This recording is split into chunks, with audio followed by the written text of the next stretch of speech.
तो अब हम बात करेंगे, पोटेंशियल एनर्जी देख लिए। अब हम बात करेंगे पोटेंशियल का। ग्रेविटेशनल पोटेंशियल और ग्रेविटेशनल पोटेंशियल एनर्जी में स्लाइटली डिफरेंस है। तो ग्रेविटेशनल पोटेंशियल एनर्जी का बेसिक प्रिंसिपल हमने देख लिया। अब हम देखेंगे कि what is gravitational potential, not energy. What is gravitational potential.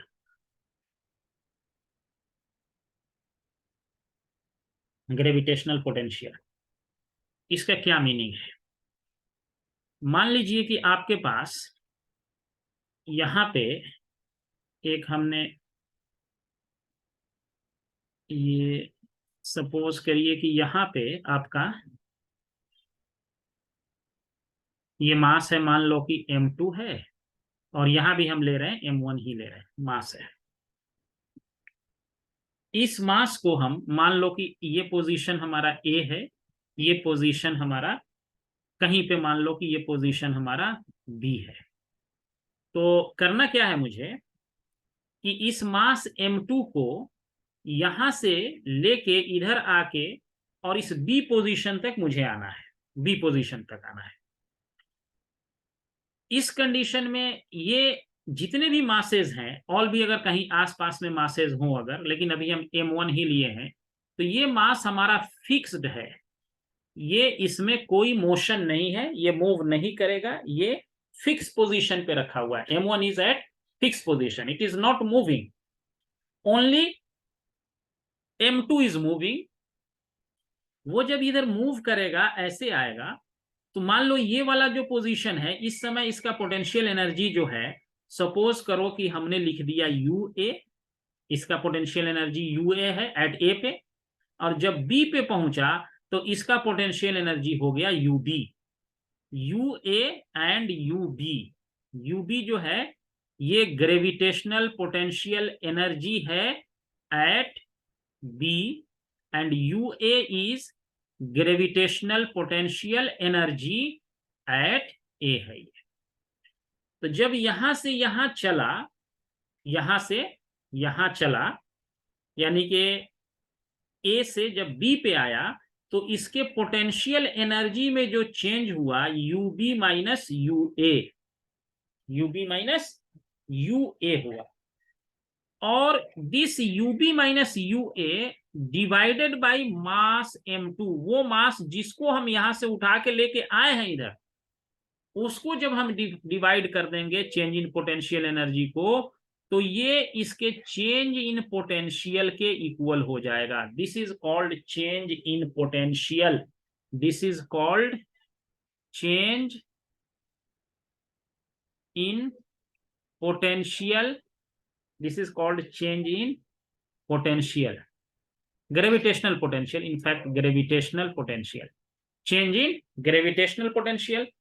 और इस टर्म को, ये चेंज जो आ रहा है, इसको क्या कहते हैं? Change in gravitational potential energy.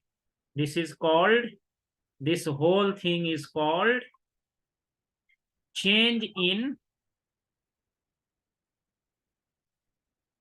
Gravitational potential energy. This is called change in gravitational potential energy. ये कहलाता है चेंज इन ग्रेविटेशनल पोटेंशियल, यानी यहां पे इसका ग्रेविटेशनल पोटेंशियल जो है वो है VA, एंड यहां पे ग्रेविटेशनल पोटेंशियल है VB। तो ये आपका कहलाएगा change in gravitational potential VB minus VA। ये बहुत इंपॉर्टेंट चीज है, आगे भी 12 में इसी चीज को हम लोग बैटरी के पोटेंशियल के नाम से जानते हैं, पोटेंशियल डिफरेंस कहा जाता है इसको।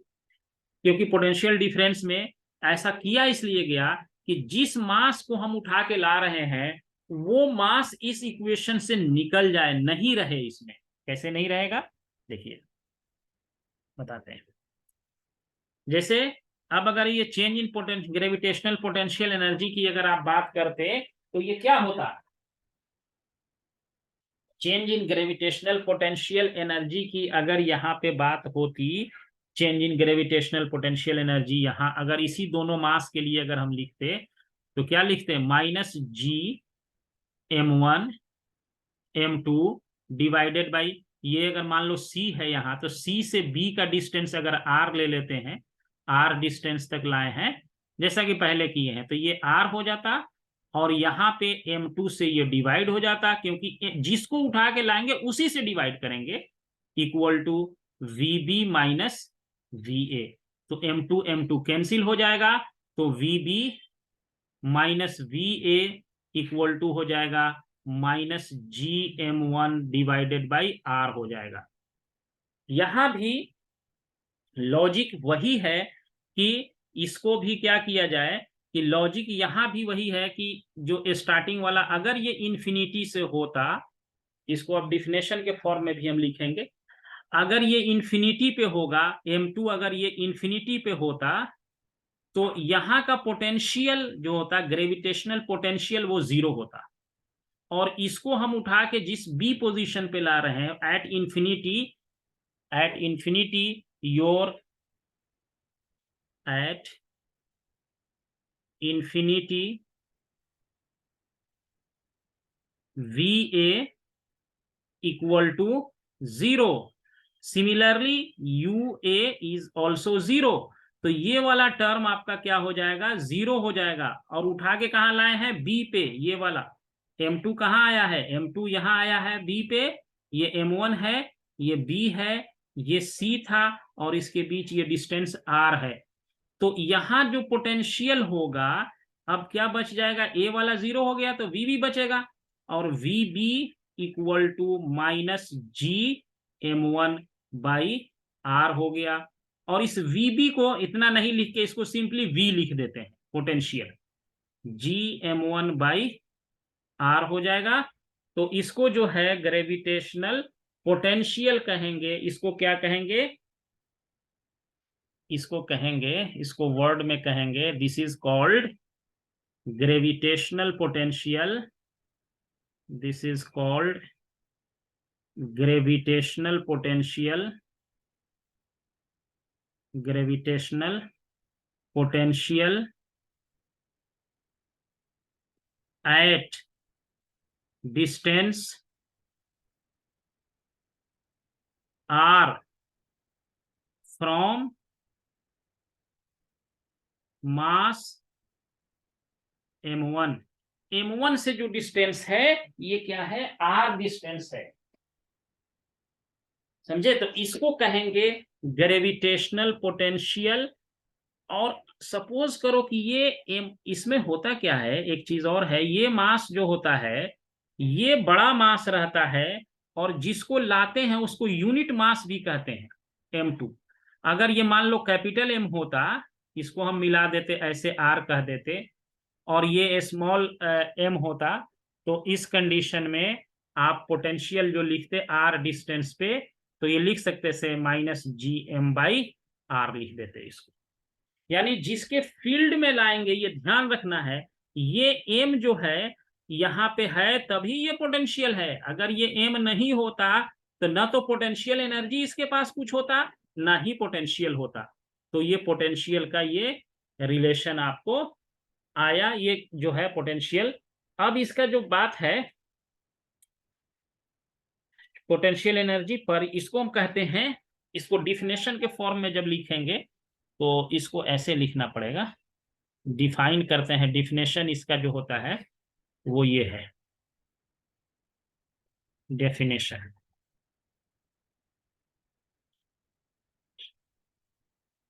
डेफिनेशन है इसका ये, इसको क्या कहते हैं, the gravitational potential, gravitational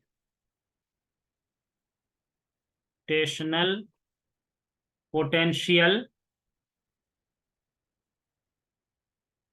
eight a point, at a point, at a point is equal to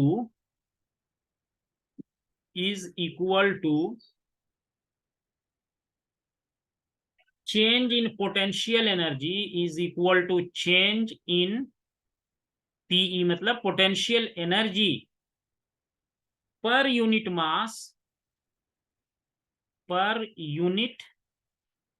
mass per unit mass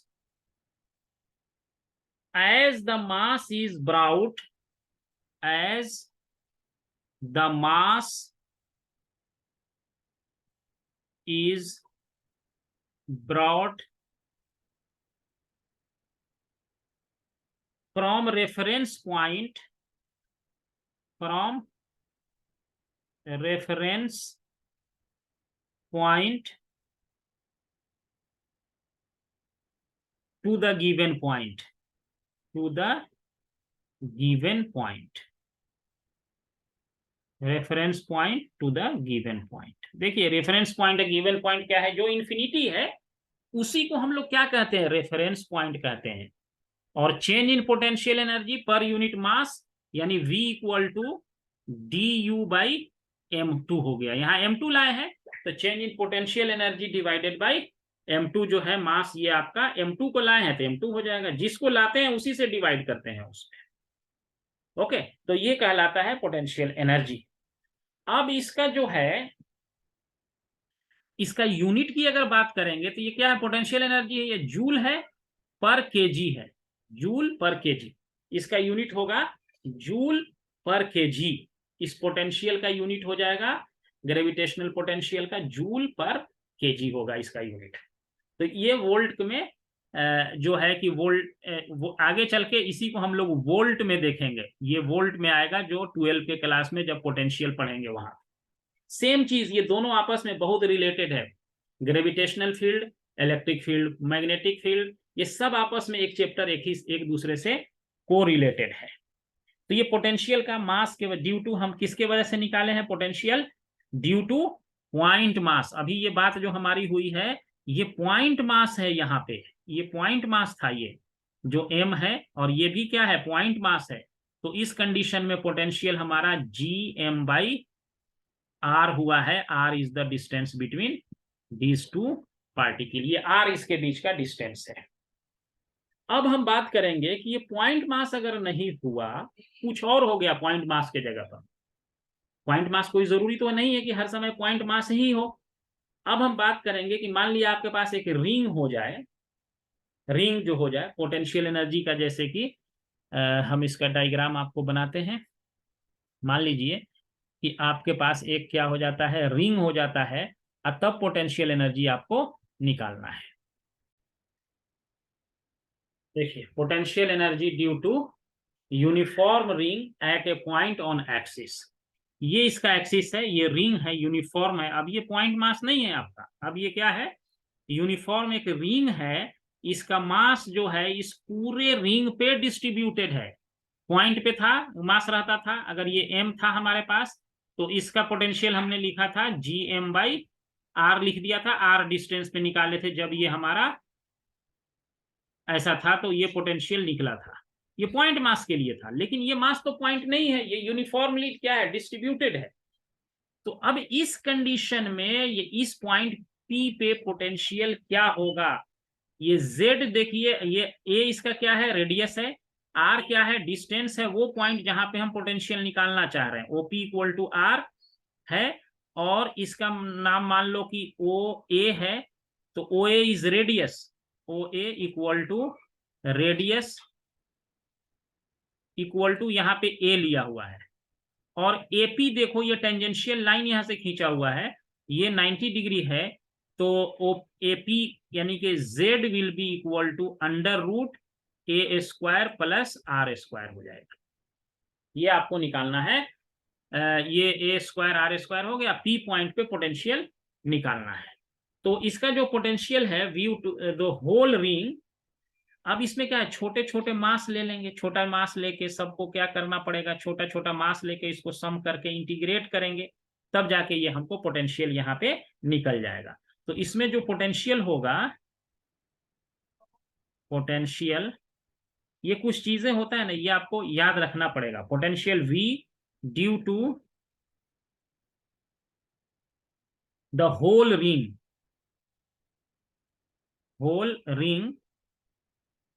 is obtained by summing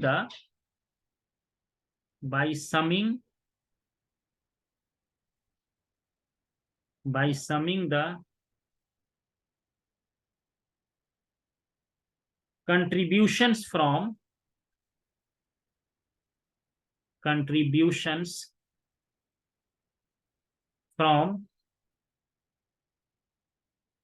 all the parts, सारे पार्ट्स से आपको इसको क्या करना पड़ेगा, सम करना पड़ेगा। और सम करने का मतलब क्या है, इंटीग्रेट करना पड़ेगा। तो उस इंटीग्रेशन को हम आपको जो फाइनल रिजल्ट आएगा उसको हम यहाँ पे लिखते हैं कि क्या आपको इंटीग्रेट करके इसका पूरे रिंग के वजह से जो इस पॉइंट पी पे जो पोटेंशियल आएगा, और पोटेंशियल क्या है, ये स्केलर क्वांटिटी है, ध्यान रखिएगा। Gravitational potential energy and potential both are scalar quantity. ये स्केलर है तो सिंपली इसको क्या कर देते हैं हम लोग, ऐड कर देते हैं स्केलर होने की वजह से। तो इसका जो पोटेंशियल निकल के आएगा तो ये आपको क्या आएगा, हम फाइनली लिख देते हैं, ये समेशन करेंगे, ये सब कुछ करेंगे, तो ये पोटेंशियल इसका जो V निकल के आएगा कहां पे, यहां P पॉइंट पे, ये आपको होगा minus GM divided by root under A square plus R square आएगा। ये A square plus R square आएगा इसके वजह से, पूरे होल रिंग के वजह से। और A square plus R square क्या है, ये Z के इक्वल है, तो इसको आप ये भी लिख सकते हैं माइनस GM बाई Z हो जाएगा। ये पोटेंशियल का ये रिलेशन आएगा, ये रिलेशन आपका है। यानी कि जो कैलकुलेशन है, तो इससे पता क्या चला कि Z क्या है, डिस्टेंस है between the point P and any point on the ring. ये Z क्या है, बड़ा इंपॉर्टेंट बात है, ध्यान रखना है। Z क्या है, Z equal to distance between the point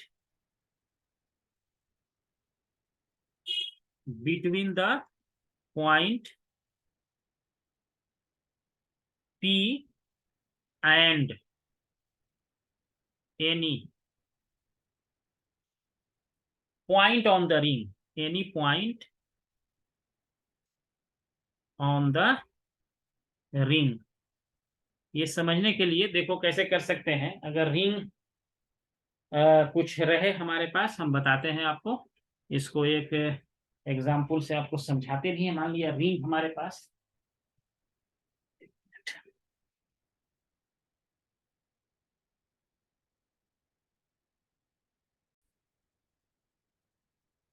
देखिए ये रिंग जो है, ये दिख रहा है ना, ये रिंग है ये। अब इसके एक्सिस वाले लाइन पे यहाँ पे है, ये पॉइंट है, ये वाला पॉइंट यहाँ से, और यहाँ से किसी भी पॉइंट पे, यहाँ से लेके ये वाला डिस्टेंस है, यहाँ से ले यही वाला डिस्टेंस Z है, इसके एक्सिस पे वो Z वाला डिस्टेंस आ रहा है, ये यहाँ से लेके एक्सिस से, और ये Z जो डिस्टेंस है वो ये वाला डिस्टेंस है, यहाँ से पॉइंट से लेके, और ये जहाँ पे हम निकाल रहे हैं इसके एक्सिस वाले पे, ये रिंग से यहाँ से ये वाला डिस्टेंस है, यही Z है इसमें। तो ये वाला पोटेंशियल हमारा, ये Z जो हो गया, ये डिस्टेंस हो गया, ये वो डिस्टेंस है जिसको आपको ये रखना है माइंड में कि ये Z होता कौन सा है ये, क्योंकि डेरिवेशन इसमें बहुत है, अगर हम सारे डेरिवेशन कराएंगे तो बहुत टाइम लग जाएगा। कि डेरिवेशन की ऐसे भी जरूरत नहीं है, तुमको डेरिवेशन वगैरह पूछा नहीं जाएगा इसमें कंपटीशन के एग्जाम में, ये सारी चीजें। तो ये हमने देखा potential due to ring on its axis, इसके एक्सिस पे ये देखा। और Z वो डिस्टेंस है, Z यहां से कहीं से भी हो सकता है, ये Z आपका जो है कोई भी डिस्टेंस जो है ना, जैसे अगर हम ये बात करें Z यहां से ले लो, अगर हम यहां से ले लें तभी भी ये वही डिस्टेंस है, ये Z कहीं से भी सेम है, ये वाला डिस्टेंस। अगर हम यहां से भी लेंगे तो ये भी डिस्टेंस वही Z ही है, क्योंकि Z सब जगह से डिस्टेंस कांस्टेंट है, ये डिस्टेंस कांस्टेंट है, Z नहीं चेंज हो रहा है। Z जो है किसी भी पॉइंट से इसके पॉइंट पे एक्सियल डिस्टेंस पे ये वाला डिस्टेंस है ये। अब हम बात करेंगे पोटेंशियल जो है आपका, देखिए अब जो है हमारा बात है स्फेरिकल शेल है, ये एक स्फेयर है, शेल है ये, अंदर यानी कि अंदर कुछ नहीं है, मटेरियल नहीं है। अगर अंदर मटेरियल रहता तो ये सॉलिड स्फीयर हो जाता। ये जो है शेल है, यानी अंदर से ये खाली है ये, लेकिन स्फीयर के शेप का है। तो उसका जो है जैसे बॉल है वो स्फेरिकल शेप होता है, इसका हमको निकालना है। कहाँ पे निकालना है? ये पी पॉइंट है, यहाँ पे मुझे इस स्फेरिकल शेल के वजह से पोटेंशियल निकालना है, कितना होगा। तो इसका जो है मान लेते हैं हम कि इसका एम जो है ये टोटल मास ऑफ शेल है, टोटल मास है। एम जो है इस शेल का टोटल मास है। और ओ से लेके ये पी जो है ये डिस्टेंस पी पॉइंट पे निकालना है। और जेड क्या है? ये किसी भी समय, इस समय जेड इस पॉइंट से इसका ये डिस्टेंस है, ये लिए हुए। अब इसको अगर हम काट दें यहां से तो ये रिंग बन जाएगा। एक्चुअली ये वाला देखेंगे तो ये रिंग बन जाएगा। यहां से अगर इसको स्फेयर को अगर सामने रख के देखो, बॉल हो, अगर उसको हम बीच से काट देंगे तो वो रिंग शेप का एक प्लेट बनेगा। एक्चुअली वो प्लेट एक्चुअली जब ये हमारा सॉरी, ये आपका जो है शेल है, और कैसा है? अंदर से खाली है ना शेल। तो जब बीच में आप काटेंगे तो ये वाला जो ए पॉइंट है यहाँ से एक ये रिंग शेप का ये बन जाएगा बीच से जब काटेंगे हम। तो देखिए इसमें क्या है, और इसका रेडियस भी यहाँ ए ही दिया हुआ है, ये भी ए रेडियस है। तो यहां से यहां तक एक छोटा सा कोई डिस्टेंस है यहाँ पर, इसका पहले मास कंसीडर करेंगे, इसका मास निकालेंगे, और फिर टोटल मास को क्या कर देंगे हम? इंटीग्रेट कर देंगे, सम कर देंगे, पहले ही की तरह कर देंगे। तो इसका हमको क्या निकल के आ जाएगा? टोटल पोटेंशियल निकल जाएगा। Potential due to the thin shell at point P पे हमको निकालना है। Potential due to thin shell at P, P पे निकालना है पोटेंशियल। अब इसमें बहुत तरह का इसमें मैथमेटिक्स वगैरह है, हमको अब उतने मैथमेटिक्स पे नहीं जाना है। हमको सिंपली क्या करना है, इसका पोटेंशियल जो है हम निकालेंगे, और इस पे हम बात करेंगे पोटेंशियल निकाल करके कि ये आर डिस्टेंस पे जब है, ये पी पॉइंट जो है कहाँ है? ये शेल से बाहर है। ये है P is outside the shell.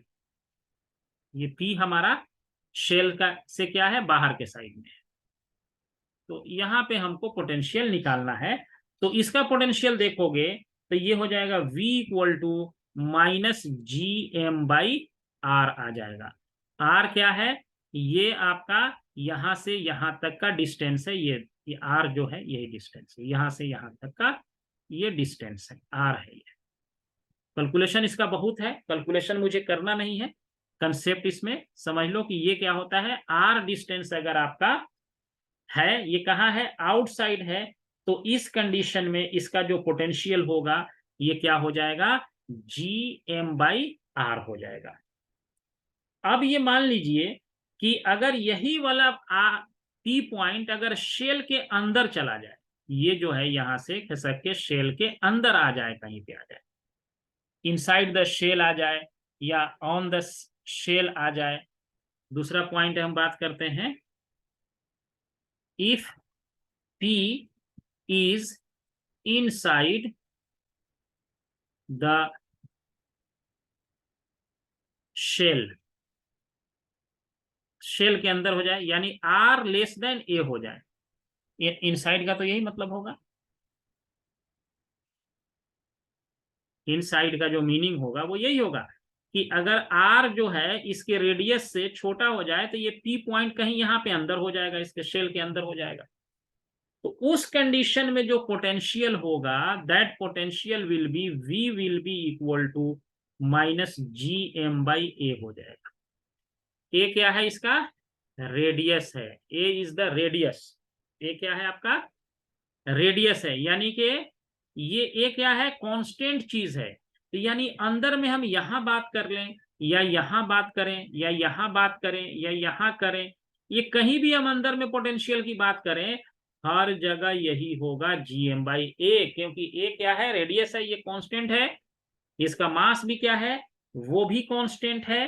तो इससे ये पता चला हमको कि इसका जो पोटेंशियल होगा, ये बड़ा इंपॉर्टेंट बात है, इसको हम लिख भी देते हैं कि ये क्या है, this potential V is minus GM/A। ये आप याद रखिएगा जरूर कि शेल के अंदर थ्रू आउट पोटेंशियल जो है माइनस GM/A होता है, where A is mass, where A is radius of the shell. यहाँ A भी कांस्टेंट, M भी कांस्टेंट, G भी कांस्टेंट, यानी इनसाइड द शेल बात होगा तो पोटेंशियल क्या होगा, कांस्टेंट हो जाएगा। इसका क्या मतलब हुआ, this does not depend on R। ये R पे डिपेंड नहीं कर रहा है, देख लीजिए R क्या है, ये बाहर का डिस्टेंस है, यहाँ बाहर का जो पॉइंट है वहां का डिस्टेंस है ये R। इस R पे ये डिपेंड ही नहीं कर रहा है, ये देख लीजिए GM/A आया, ये R ये बाहर का डिस्टेंस है, इसको कोई लेना देना नहीं है इससे, इससे इंडिपेंडेंट हो गया। यानी पोटेंशियल जो आपका आया वो GM/A हो गया, और ये क्या हो गया, कांस्टेंट हो गया। Thus potential due to a uniform shell, thus potential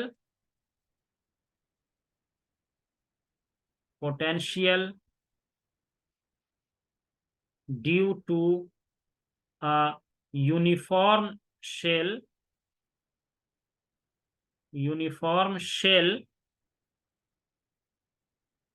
कैसा शेल है, यूनिफॉर्म स्फेरिकल है, ये स्फेरिकल शेल है। Spherical shell is constant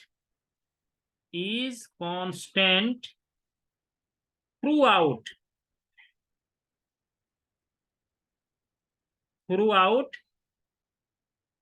the cavity of the shell, the cavity of the shell। Cavity में यानी शेल के अंदर सब जगह पोटेंशियल एक ही रहेगा, यानी कि कहीं भी हम पोटेंशियल की बात करेंगे तो वो एक ही होगा। तो हमारे पास दो बातें यहां निकल के आई, जो स्फेरिकल शेल था हमारा, ऐसा हमारे पास ये स्फेरिकल शेल था, यहाँ R डिस्टेंस पे जब हम बात किए तो पोटेंशियल एट R जो निकल के आया माइनस GM/R हो गया, और पोटेंशियल इनसाइड कहीं भी, यहाँ कहीं भी बात करेंगे, अगर इसका ये रेडियस A है तो इसका पोटेंशियल जो होगा that will be equal to minus GM/A हो गया। अब इसका प्लॉट बड़ा इंपॉर्टेंट होता है, इस दोनों पोटेंशियल का, इनसाइड का और आउटसाइड का। इसको समझने के लिए एक हम ग्राफ खींचते हैं, देखिएगा।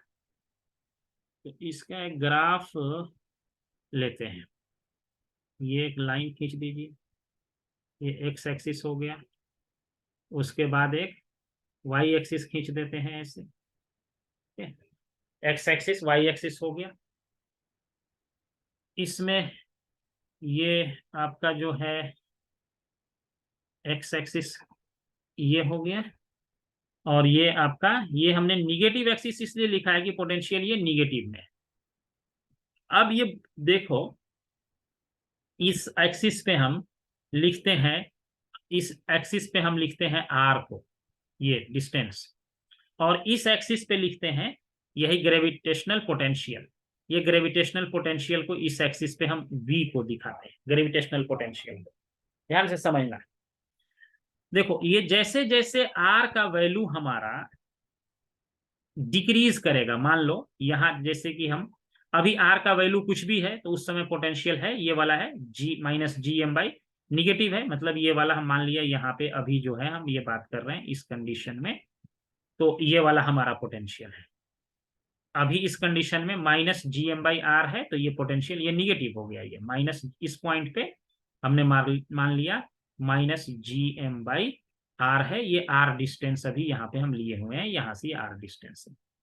जैसे जैसे R को हम डिक्रीज करेंगे, यानी इधर जाने लगेंगे, जैसे जैसे हम जाने लगेंगे, जैसे R डिक्रीज करेगा तो नीचे वाला वैल्यू डिक्रीज करता है, तो इसका क्या मतलब है, ये वाला वैल्यू इंक्रीज करेगा निगेटिव में।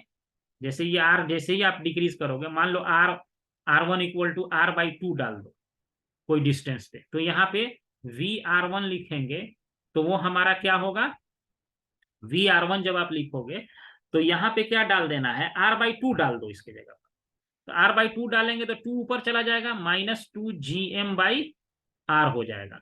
तो पहले के रेस्पेक्ट में ये पोटेंशियल क्या हो गया, डबल हो गया निगेटिव में, मतलब पहले यहां था तो अब पोटेंशियल आपका कहाँ आ जाएगा, निगेटिव में यहाँ पे आ जाएगा, उसका डबल हो जाएगा पहले जो था। अगर R/2 कर देंगे तो यहाँ पे हो जाएगा पोटेंशियल, यानी ये R डिस्टेंस यहाँ था और यहाँ अगर हम बात करें R/2 का, तो इस कंडीशन में इसका पोटेंशियल क्या हो जाएगा, यहाँ पे डबल हो गया ये वाला, ऐसे ये इस तरह से इंक्रीज करता है, ये इस तरह से ये इंक्रीज किया। यहाँ से थोड़ा सा अच्छे से खींचते हैं इस प्लॉट को, ये वाला इस तरीके से होता हुआ ये वाला वैल्यू आपका ठीक अच्छा नहीं हुआ, थोड़ा सा और इसको खींचते हैं, ये वाला वैल्यू इस तरीके से ये आया, ये क्या हो गया, बड़ा हो गया। अभी यहाँ पे इतना था, अभी ये इंक्रीज कर गया। जैसे ही ये R=A हो गया, मान लो A का मतलब क्या है, जैसे इस सरफेस पे आ गया, ये R यहां से घटते घटते घटते घटते कहां, इसके सरफेस पे आ गया। तो जैसे ही सरफेस पे आ गया, अब इस कंडीशन में क्या होगा, अगर ये A हो गया, उस समय तक तो ये बढ़ा निगेटिव में, उसके बाद क्या हो जाएगा, यहां से ये वाला पोर्शन क्या हो जाएगा, ये आपका कांस्टेंट हो जाएगा। इसके बाद यहां से चेंज नहीं करेगा ये वाला पोटेंशियल, ये लाइन ऐसे आ जाएगा, ये वाला, ये R=A हो गया है। अब A से इसके अंदर कहीं जाएंगे, यानी और भी अगर हम छोटा करेंगे इस कंडीशन में, तो इसके पोटेंशियल पे कोई इफेक्ट नहीं पड़ेगा, ये कांस्टेंट हो जाएगा।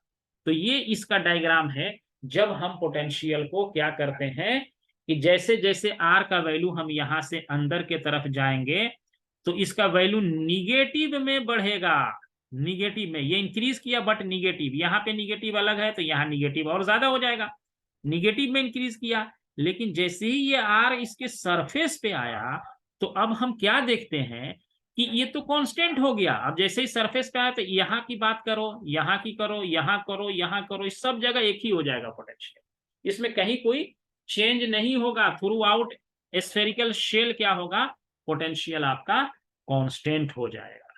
समझ गए। अब इस पे हालांकि एक हम न्यूमेरिकल डिस्कस करते, लेकिन आज नहीं करेंगे, या कर ही देते हैं, रुको हो जाएगा, अभी इसमें थोड़ा सा टाइम है। इसको समझने के लिए एक हम न्यूमेरिकल सिंपल सा एक आपको एक एग्जांपल के से लेके इसको समझाते हैं, या रहने दो, इस पर थोड़ा डिस्कशन करना है, नेक्स्ट डे करेंगे, इसमें डिस्कशन थोड़ा चलेगा लंबा, तो ये नेक्स्ट